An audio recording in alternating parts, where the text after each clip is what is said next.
বাংলাদেশের রাজনৈতিক সংজ্ঞা সেই সংজ্ঞায় মেলাতে পারি না। রাজনীতিকের পরীক্ষায় 35 বছর চেষ্টা করেও পাশ করতে পারি না। বাঙালি জাতীয় রক্তে রয়েছে বিপ্লব,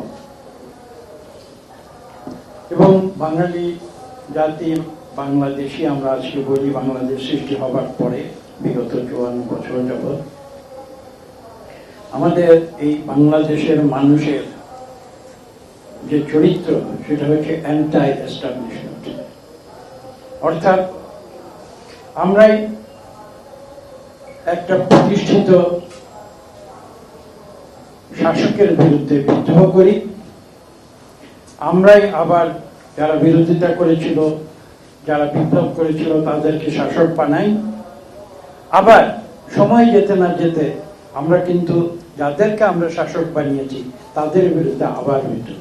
আজকে যারা বিপ্লবী, কালকে যে যারা অন্যায় শাসক হয়ে উঠবে না তার কিন্তু কোনো নিশ্চয়তা নেই।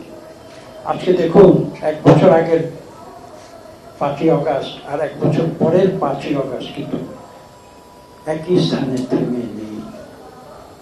1 বছর আগে ছাত্র জনতার বিপ্লব নিয়ে বাংলাদেশের মানুষের যে বিশ্লেষণ ছিল, আজকে 1 বছর পরে সেই বাংলাদেশের একই মানুষের বিশ্লেষণ কিন্তু অন্তর্বর্তীকালীন সরকারকে অভিনন্দন জানাই যে তারা একটি রোডম্যাপ, নির্বাচনের রোডম্যাপ ঘোষণা করেছেন।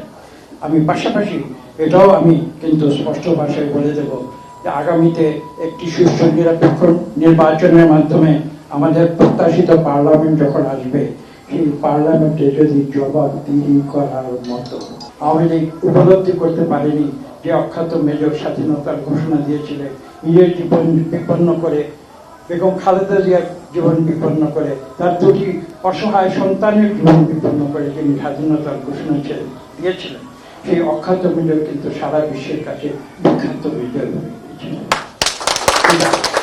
সেই সত্যটি আওয়ামী লীগ বুঝতে পারেনি।